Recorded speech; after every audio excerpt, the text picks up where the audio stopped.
श्री हरिराम व्यास जी। हरिराम व्यास जी कौन है? आज से 500 वर्ष पहले श्री राधा रानी के जो विशाखा सखी के अवतार हुए, माता श्री राधा रानी की अष्ट सखियों में ललिता सखी के अवतार जो है श्री हरिदास जी महाराज हुए। हरिदास जी कौन है? जिन्होंने साक्षात बांके बिहारी जी को प्रकट किया वृंदावन में। अब निधिवन जो है, निधिवन में बांके बिहारी प्रकट हुए आज से 500 वर्ष पहले। ठाकुर जी का स्वरूप तो उन्होंने कहा मैं 2 रूपों की पूजा नहीं कर पाऊंगा, मैं एक रूप चाहता हूं। एक ही रूप में श्री राधा रानी भी हो और एक ही रूप में श्री बिहारी जी भी हो। तो भगवान ने कहा तो ठीक है भाई। तो देखते देखते दोनों का युगल स्वरूप श्री बांके बिहारी हैं। और कभी आप चिंतन करिए, वृंदावन जाइए। अब चूंकि श्रृंगार का दर्शन तो सबको नहीं हो पाता है, नीचे का जो श्रृंगार होता है वो राधा रानी का होता है और ऊपर का जो श्रृंगार होता है वो बांके बिहारी का होता है। एक विशेषता है युगल स्वरूप का दर्शन। स्वामी हरिदास जी महाराज, स्वामी हरिदास ऐसे सिद्ध संत थे जिनके शिष्य जो थे तानसेन, तानसेन जिनको रागें सिद्ध थी। अगर दीपक राग गा दें तो दीपक जल जाए, मेघ मल्हार गा दें तो मेघ बरसने लग जाए। ऐसे शिष्य जो थे अकबर के नवरत्नों में थे वो। तो एक बार अकबर ने कहा कि महाराज मैं चाहता हूं कि आपके सदगुरु का दर्शन मुझे कराएं। ऐसे अद्भुत गुरु हों जिनका शिष्य इतना महान है, उनका गुरु कैसा होगा? तो बोले गुरु मेरे किसी को गाते नहीं है, वो तो गोविंद के लिए गाते हैं। तो कहने लगे चलो कोई बात नहीं, भेष छिपा के चलते हैं। जब वो गा रहे होंगे तो वो सुनेंगे छिप करके। तो एक जगह ओट में बैठ करके सुनने लगे। और जब वो गिरधारी के लिए गा रहे थे, राजा तो कई बार मूर्छित हो गया उनके गान को सुन करके। ऐसा अद्भुत जो है उन्होंने स्वर की तान भरी। थोड़ी देर में राजा जो है बहुमूल्य इत्र लेकर के गया था सीसी में, और जैसे ही बर्तन में लेके गया और स्वामी जी के हाथों में वह इत्र की सीसी भेंट किया, तो संत मत है कि स्वामी जी ने वो सारा इत्र ब्रज की रज में ही उड़ेल दिया, ब्रज की रज में उड़ेल दिया। अब राजा ने कहा इतनी महंगी चीज को महात्मा जी ने धूल में डाल दिया। इत्र इतना महंगा होता है, फूलों का रस होता है, अब क्या करें? तो बाद में जब स्वामी जी बहुत प्रसन्न थे तो एक चर्चा किया, बोले महाराज मैं इतनी महंगी चीज लाया था और आपने उसे धरती में उड़ेल दिया, इसका क्या रहस्य है?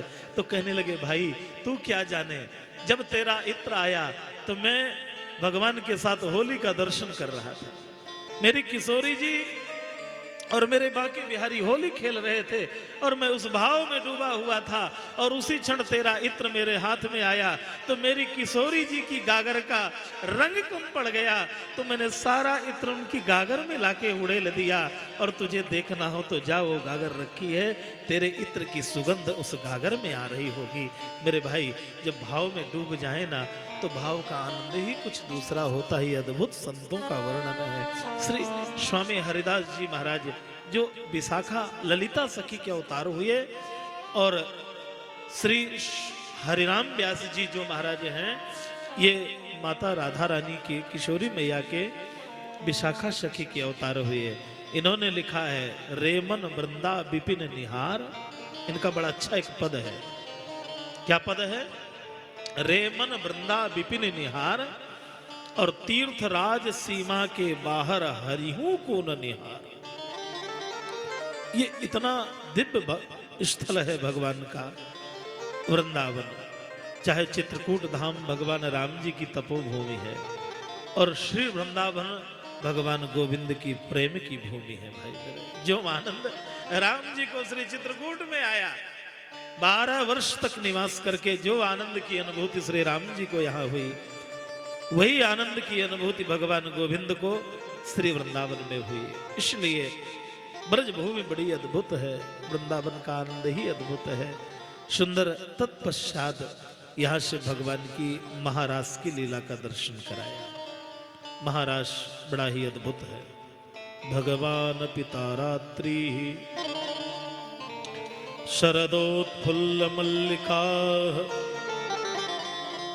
वीक्षरन्तुं मनश्चक्रे योगमायामुपाश्रितः तदोडुराजः ककुभक्करैर्मुखम्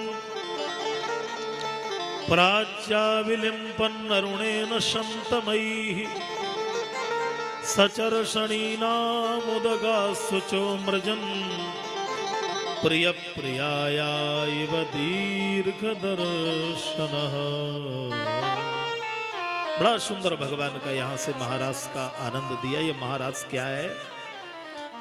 महाराज का दर्शन अगर करें तो श्रीमद् भागवत जो है भगवान का श्री विग्रह है। श्रीमद् भागवत क्या है? भगवान का स्वरूप है। दसवां स्कंद क्या है? भगवान का हृदय है। और राज पंचाध्यायी भगवान के पंच प्राण है। जैसे शरीर में 5 प्राण होते हैं। शरीर में कितने प्रकार के प्राण होते हैं? 5 प्रकार के। वैसे तो 5 उपप्राण भी माने गए। इसलिए मृत्यु व्यक्ति की मृत्यु पूर्ण रूपेण जब तक कपाल क्रिया नहीं होती है तब तक वो मरा नहीं माना जाता। कपाल क्रिया का क्या मतलब है? शास्त्रों ने वर्णन किया कि न जहाति मृतम चापी सर्वव्यापी धनंजय। धनंजय नाम की जो प्राणवायु है वो यहाँ ब्रह्मांड में स्थित होती है। इसीलिए बालक के द्वारा वो कपाल क्रिया कराई जाती है। तो शरीर में ये 5 जगह पर 5 प्राण बैठे हुए हैं। एक प्राण नहीं है शरीर में, 5 प्राण है, पंच प्राण। और ये श्रीमद् भागवत में रास पंचाध्यायी जो है यही भगवान के पंच स्वरूप है। ये पंच प्राण स्वरूप है भगवान का स्त्री वांग्मय श्री विग्रह है। और सरलता से सुने और गहराई से सुने, बिल्कुल मन लगा के सुने। रास लीला बड़ी आनंदमय लीला है। रास की आनंद है। रास का अर्थ होता है जहां रसा नाम समूह हो, जहां रस का समूह एकत्रित हो जाए वो रास है। अरे भाई भोजन में भी तो रस है, रसायन ना हो। हमारी बूढ़ी बूढ़ी माताएं सामान्य भोजन बना देती थी तो बड़ा रसायन होता था। कहते थे माता जी के हाथों में तो जादू है। माता जी जब भोजन बनाती हैं तो बड़ा आनंद मिलता है। बढ़िया चपाती बनाती थी और उस प्रसाद को पाए तो बड़ा। तो ये रसायन होता है, रस वही है। भोजन में कितने रस हैं? 6 रस हैं।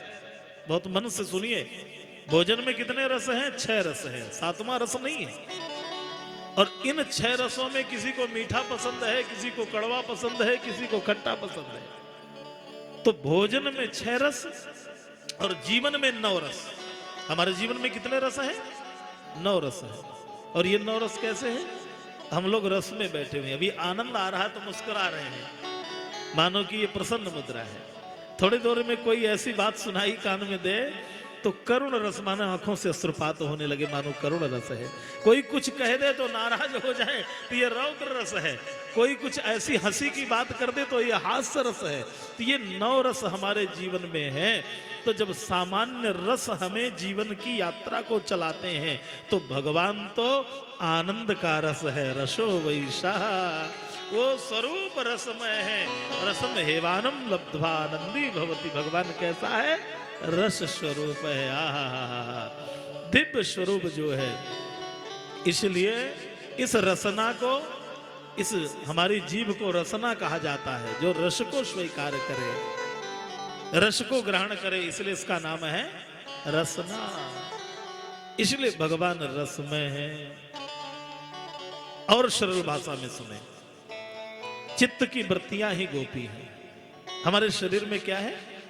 चित्त की वृत्तियां हैं, यही गोपी हैं। और ये आत्मा ही परमात्मा श्री कृष्ण है। हर जीव के अंदर आत्मा बैठी हुई है और उस आत्मा और परमात्मा के मिलन का नाम ही महारास है। आहा, सुंदर चित्त की वृत्तियां गोविंद से मिल जाएं, इस आत्मा से मिल जाएं तो मानो कि वही जीवन का महारास है। आहा, गो नाम एक दिन मैंने सुनाया था आपको कि गोपी किसी पुरुष या नारी का नाम नहीं है। आप इस भूल में मत आइए कि गोपी किसी पुरुष का नाम है। गो नाम इंद्री, गो भी इंद्रिय ही भक्ति रसम भी बती थी। अगर हम श्री कृष्ण का रस आस्वादन करने लग जाएं तो हम सभी गोपी बन जाएंगे। बड़े बड़े महात्मा संत, बड़े बड़े पदाधिकारी सब छोड़ करके वृंदावन में गोपी बन के नाचते हैं। एक बहुत बड़े पुलिस विभाग में आईजी के पद में थे के पांडा जी, प्रयागराज में उनकी ड्यूटी रहती थी और जब वृंदावन जाते थे तो अपनी वर्दी छोड़ करके गोविंद की गोपी बन करके नृत्य करते थे। कहते थे मैं यहाँ किसी पद में नहीं हूं, मैं तो गोविंद की गोपी बनने आया हूं। कभी कभी ये भाव होता है, जब मन में ये हो जाए, देह से विदेह हो जाए। अभी तो हम स्त्री पुरुष के भाव में जागृत हैं। कोई कहता है मैं स्त्री हूं, कोई कहता है मैं पुरुष हूं, कोई कहता है मैं पशु हूं, कोई कहता है पक्षी हूं, पर इसके अंदर जो विशुद्ध चेतना है वही सुंदर गोपी है। और उसका मिलन आत्मा का परमात्मा से हो जाए, यही महारास है। बस ये आत्मा परमात्मा से एकीकृत हो जाए। सोई जानै जय देव जनाई, सोई जानै जय देव जनाई, जानत तुम ही होई जाई, जानत तुम ही होई जाई। राम ही केवल प्रेम प्यारा, राम ही केवल प्रेम प्यारा, जान ले सोई जानन हारा। जान ले सोई जान निहारा। राम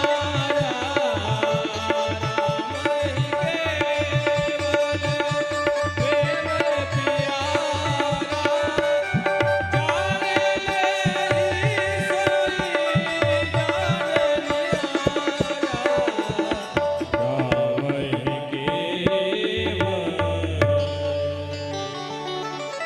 केवल भगवत प्रेम जागृत हो जाए, मानो कि हम गोपी बन गए। भगवान शंकर जी गोपी बन के आए। आहाहा। सुंदर। ये कौन है गोपी? आनंद रामायण में लिखा है कि मिथिलानियों ने राम जी का दर्शन किया। मिथिलानियों ने राम जी का दर्शन किया तो कहने लगे पाहुन क्या आप सीता जी को ही मिल सकते हैं, हमें नहीं मिल सकते हैं? तो राम जी ने कहा नहीं, इस अवतार में तो नहीं, पर अगले अवतार में वृंदावन में गोपी बन करके आई। ये सभी मिथिलानियां गोपी बन के आई। दंडकारण्य में राम जी गए तो महात्माओं ने भी इच्छा जागृत की, तो भगवान ने उन्हें भी आदेशित किया कि चलो आप ब्रज में आओ। जाने कितने वरदानों को भगवान पूर्ण करने के लिए ये ब्रज की गोपियां जो है सामान्य नहीं है। आहा। सुबह से शाम तक यादोहने वहनने मथनो पले पा। गाय का दोहन करती हैं तो श्री कृष्ण के लिए करती हैं। गाय दूहती हैं तो किसके लिए दूहती है? गोविंद के लिए। घर में प्रसाद बनाती हैं भोजन तो भगवान नारायण के लिए। बस यही तो भाव है, भाव ही बदलना है। हम सब लोग घर में भोजन बनाते हैं, पर केवल ये कहिए कि ये भगवान का भोग बन रहा है। बस इतना भाव अगर हमारे अंदर हो जाए तो फिर हमारा वो भक्ति का स्वरूप जागृत हो गए। या दोहने वहनने मथनो पलेपा। मंथन करती हैं, मंथन भी करती हैं, मथानी चलती है तो किसके लिए चलती है? भगवान गोविंद के लिए। समझ रहे हैं ना? और अगर विक्रेत कामा खिल गोप कन्या मुरारी पादार्पित चित्त वृत्ति दध्यादिकम मोह वसाद अवोचत। अगर दही बेचने जाती हैं, सिर में मटकी रखी हुई है, सिर में मटकी रखी है और दही बेचने जाती हैं तो थोड़ी देर तो कहते हैं कोई दही ले लो, दही ले लो, दही ले लो, पर भूल जाती हैं और कहते हैं कोई गोविंद ले लो, कोई गोपाल ले लो। अरे भगवान ने कहा ये बताओ गोविंद को बेचने आई हो कि दही बेचने आई हो? कभी कभी ये भाव जो है कहीं ना कहीं मन जो होता है। आज भगवान ने वंशी का निनाद किया, बड़े सुंदर वेणु बजी। भगवान पिता रात्रि शरदोत्फुल्ल मल्लिका वीक्षरन्तुं मनुश्चक्रे योग मायामुपाश्रितः। सुंदर शरद पूर्णिमा की रात्रि आई। कौन सी रात्रि? शरद पूर्णिमा। शरद पूर्णिमा के समय में हमारे यहाँ पुरानी परंपरा थी क्या परंपरा थी? व्यंजुल गई। शरद पूर्णिमा में रात्रि के समय में खीर बना करके हमारी माताएं सुंदर छत में रखती थी कि अमृत की बूंद गिरेगी। चंद्रमा में अमृत का स्वरूप है, अमृतत्व है, इसलिए शरद पूर्णिमा का बड़ा महत्व है। और वही शरद पूर्णिमा के दिन भगवान ने महारास किया, सुंदर वंशी का निनाद किया। भगवान पिता रात्रि, सुखदेव जी कहते हैं राजा परीक्षित, ये भगवान की लीला है, ये सामान्य पुरुष की लीला नहीं है। जब तक तो आपको भगवान समझ में नहीं आएंगे तब तक लीला समझ में नहीं आएगी। बोले भगवान किसे कहते हैं? बोले जिनके पास 6 ऐश्वर्य हैं उन्हें भगवान कहते हैं। भगवान ऐश्वर्य, 6 प्रकार के स्वरूप जिनके अंदर हैं। जैसे स्टार बहन बढ़ने से पद बढ़ जाता है, तो 6 स्वरूप भगवान के अंदर है। कौन कौन से? समग्र ऐश्वर्य, समग्र ज्ञान, समग्र धर्म, समग्र श्री, समग्र वैराग्य, ये सारा भगवान के स्वरूप में समाया हुआ है मेरे भाई। इसलिए भगवान उनको भगवान कहते हैं। समझ रहे ना? जैसे ज्ञान हमारे यहाँ थोड़ा हो जाए तो लोग पूजा करने लगते हैं, ज्यादा रूपवान हो जाए कहते हैं स्वरूपवान है, अच्छा स्वभाव हो जाए तो स्वभाववान है। पर जिनके स्वरूप में 6 चीजें समाई हैं, समस्त ऐश्वर्य जिनका है, समस्त ज्ञान जिनके अंदर है, समस्त वैराग्य जिनके अंदर है, वो भगवान है। ये सामान्य लीला नहीं है, ये भगवान की लीला है। तो योग माया के बिना कुछ होने वाला नहीं है। मैंने कहा था ना कि माया 2 प्रकार की है, एक भगवान से जोड़ने वाली और एक भगवान से दूर करने वाली। तो ये संसार की माया जो है वो दूर करती है, और करुणामयी जो माया होती है वो भगवान के निकट लेके जाती है। तो योग माया श्री राधा रानी का स्मरण किया, और जैसे ही उन्होंने दिव्य वंशी का निनाद किया, समस्त गोपियों के कानों में आवाज आई। और सबसे बड़ी बात है, निशम्य गीतम तदनंग वर्धनम ब्रज स्त्रियः कृष्ण गृहीत मानसाः आजग्मुरन्योन्नमलक्षितोद्यमाः शयत्र कान्तो जवलोलकुण्डला। सभी के कानों में आवाज बंसी की मधुर मधुर सुनाई दिया। आहा, बंसी बट में भगवान गिरधारी मीठी मीठी वंशी को बजाना शुरू कर दिया। आहा, और सबसे बड़ी बात है कि बजाने वाले एक, बंसी एक, पर सुनने वाले अनेक, पर सबको आवाज सुनाई दे रही है। और हर गोपी को लगता है गोविंद मेरा नाम ले रहे हैं। दूसरी गोपी सोचती है गोविंद मेरा नाम ले रहे हैं, तीसरी सोचती है मेरा नाम ले रहे हैं, चौथी सोच रही मेरा नाम ले रहे हैं, और एक बंसी सबका नाम लेकर के स्मरण करती है। और उन्होंने सारे काम छोड़ करके भागी भगवान को पाने के लिए। क्या मिलना चाहिए? धाये धाम काम सब त्यागी, धाये धाम काम सब त्यागी, धाम काम सब त्यागी,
बंशी का निनाद सुनाई दी। गोविंद मुझे बुला रहे हैं, गिरधारी मुझे बुला रहे हैं। आज जैसे ही आवाज सुनाई दी तो भगवान सुखदेव जी कहते हैं, राजा परीक्षित, मैं आपको झांकी का दर्शन कराता हूं। देख, गोपियां वो आ रही हैं। ये लीला का दर्शन भी सुखदेव जी ने राजा परीक्षित को कथा ही नहीं, सीधे सीधे लीला का दर्शन हो रहा है कि देखो ब्रज गोपियां सारे कार्य को छोड़ करके भागी चली आ रही हैं, सारे काम को छोड़ रही हैं। और मेरे भाई, जब हमारे जीवन में राम महत्वपूर्ण हो जाए तो काम अपने आप विश्राम हो जाता है। भजिए राम सब काम बिहाई, कुछ क्षण के लिए काम को छोड़ दीजिए। ये काम कभी पीछा नहीं छोड़ता है। अगर थोड़ी देर भजन करें ना तो बस मंत्र मुग्ध होकर के करें, कोई बात नहीं है। एक घड़ी आधी उपे पुनियाद, थोड़ी देर करें कोई बात नहीं है, ज्यादा समय नहीं है। और जितनी देर करें उतनी देर नेत्र बंद करके एक माला भी चले ना तो तन्मयता से चले। अवध बिहारी सरकार के सामने खड़े हो जाएं तो सुध-बुध खो जाए, बाकी बिहारी के सामने खड़े हो जाएं तो एक थोड़ी देर के लिए शरीर विदेह हो जाए। एक बार अगर हम भगवान का नाम लेते हैं, वो नाम भी हमारे लिए बहुत महत्वपूर्ण है। अगर हम जगत के काम भी करते हैं और राम जी का नाम भी लेते हैं तो वो काम सफल नहीं होता है। मेरे भाई, गोपियों ने बड़ा अच्छा भाव दिया। सुखदेव कहते हैं, शुश्रूषन्त्यः, कोई सेवा कर रही है, कोई लिम्पन्त्यः, कोई घर को लीप रही है, कोई भोजन बना रही है, कोई गैया को धो रही है, पर बंसी का निनाद सुना तो सब छोड़ करके भागी वहां से। बस यही है। बंसी बट में यमुना के किनारे दिव्य स्वरूप में भगवान श्री हरि की दिव्य माधुर्य स्वरूप भूता उस छवि का दर्शन कर रही हैं और मंद मंद मुस्कान के द्वारा श्री भाके बिहारी जी के अधरोष्ठ में सुंदर वंशी विराजित है और मधुर मधुर वंशी का निनाद सुनाई दे रहा है। पर देखते देखते सारी गोपियां एकत्रित हो गईं और एकत्रित होने के बाद में भगवान ने एक ही प्रश्न किया, कैसे आई? स्वागतम भो महाभागा प्रियम किम कर्माणि वह ब्रजस्नामयं कश्चित ब्रूत गमन कारणम। सुंदर जो है दिव्य स्वरूपों में से, दिव्य आनंदमय स्वरूपों में से बड़ा ही स्वरूप भूत जो है, जैसे ही गोपियों ने आवाज लगाया, जैसे ही भगवान ने गोपियों से कहा कि गोपी ऐसे क्यों आई, ब्रूतागमन कारणम, किस लिए आई हैं आप? तो भगवान ने पूछा कि आप क्यों आई हैं, कैसे आई हैं? गोपियां सोच रही हैं बंसी बजा के बुलाया और पूछ रहे हैं क्यों आई हो। अरे भाई, किसी को बुलाया जाए कि कल भोजन करना है आपको हमारे घर में, और दिन के 12 बजे वो पहुंच जाए भोजन के लिए, और आप उससे पूछो कि आप कैसे आए, तो शरीर तो सूख जाएगा कि घर में भी नंबर कट गया और ये पूछ रहा है क्यों आए हो। तो भगवान पूछ रहे हैं मृतागमन कारणम, क्यों आई हो। भगवान तो कभी कभी अंदर की परीक्षा लेते हैं। ऐसा तो नहीं है कि शरीर यहाँ आ गया है, पर प्रेम की डोरी अभी घर में बंधी हुई है। कभी कभी डोर अगर घर में बंधी है तो शरीर तो पहुंच जाता है, पर अभी वहां वो रुक नहीं पाता और आगे नहीं बढ़ पाता। हमारे पूज्य गुरुदेव कहा करते थे, यमुना के किनारे एक व्यक्ति ने सारी रात नौका चलाया, यमुना के किनारे रात भर नौका चलाया। सुबह हो गई, कुछ लोग दिखे तो पूछा कि भैया क्या वृंदावन पहुंच गया? तो कहने लगे नहीं, आप तो मथुरा जी में हो। बोले वृंदावन क्यों नहीं पहुंचा? पूरी रात मैंने मेहनत किया, रात भर चंपू चलाया। तो संत ने कहा भाई रात भर नहीं, जिंदगी भर चलाओ तो भी नहीं पहुंचोगे। बोले क्यों? बोले नाव की रस्सी जो है वो खूंटा से बंधी हुई है, और जब तक रस्सी नहीं खूटेगी तो नाव आगे बढ़ेगी नहीं। इसलिए सुंदर जो है ये रस्सी को छोड़ करके आगे को बढ़ना चाहिए, भगवान के चरणार बिंदों में इसको बांधना चाहिए। सुंदर जो है समस्त गोपियां भगवान के निकट में पहुंची। भगवान ने सांसारिक चर्चाओं को किया, पति की सेवा करनी जरूरी है, परिवार की सेवा करनी जरूरी है, पर गोपियों ने भी भगवान से प्रश्न कर दिया, बोले नारायण हम भी आपसे कुछ पूछेंगे। अरे आपने तो बहुत सुनाया, अब हम भी सुनाएंगे। तो भगवान ने कहा चलो आप सुनाओ, मैं सुनूंगा बैठ करके। तो भगवान को गोपियों ने सुनाना शुरू कर दिया। गोपियां कहने लगी, गिरधर ये बताओ, किसी पत्नी का पति परदेश जाने लगा, नारी का पति परदेश जाने लगा, तो वो कहने लगी अब मैं किसकी पूजा करूंगी? तो पति ने कहा मेरा चित्रपट है, फोटो है, आप इसकी पूजा कर ले। बोले तो ठीक है। अब वो बेचारी पूजा करने लगी। अब एक दिन समय बहुत लंबा हो गया, दरवाजा बंद था, द्वार में पति खड़खड़ाया, अरे दरवाजा खोल। अब वो बेचारी पूजा कर रही थी। तो प्रश्न किया, ये बताओ कि उसे पूजा रोकनी चाहिए कि दरवाजा खोलना चाहिए? अरे भगवान ने कहा बावरी है गई है, जब असली वाला आ गया तो नकली वाले के चक्कर में क्यों पड़ी है? जब असली सामने खड़ा हुआ, बस गोपी ने कहा यही हम सुनना चाहती थी, इस शरीर का पति तो संसार वाला है और इस आत्मा का पति तो केवल परमात्मा गोविंद ही होता है, ये नारायण ही होता है। इसलिए समस्त गोपियों के साथ में भगवान ने दिव्य जो है आनंद किया। रास रचो है, रास रचो है, रास रचो है, रास रचो है, यमुना किनारे कान्हा रास रचो है, रास रचो है, रास रचो है। सभी गाइए।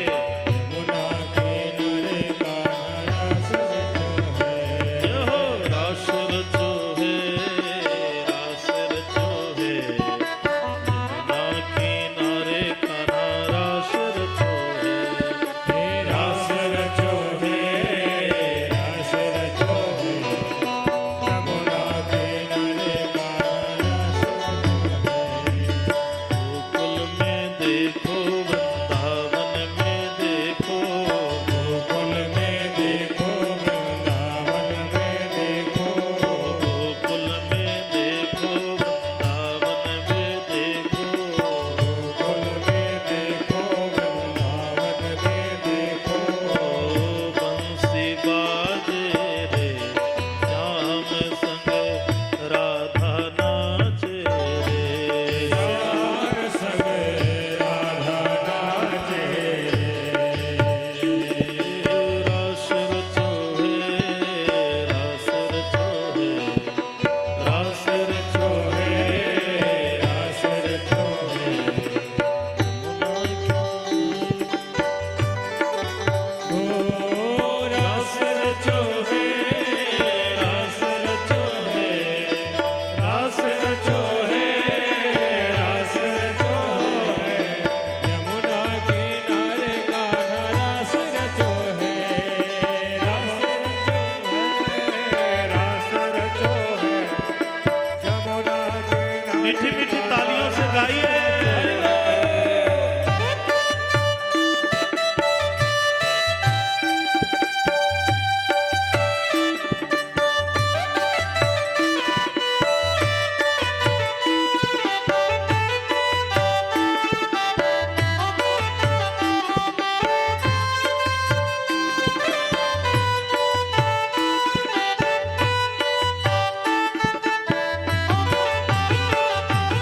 राधा नाचे कृष्ण नाचे, राधा नाचे कृष्ण नाचे, राधा नाचे कृष्ण नाचे, राधा नाचे कृष्ण नाचे, नाच गोपी जन, नाच गोपी जन, नाच गोपी जन, नाच गोपी जन। मन मेरो बन गयो सखी रे पावन वृंदावन, हो मन मेरो बन गयो सखी रे पावन वृंदावन, मन मेरो बन गयो सखी रे पावन वृंदावन, मन मेरो बन गयो सखी रे पावन वृंदावन। रास रचो है, रास रचो है, रास रचो है, रास रचो है, यमुना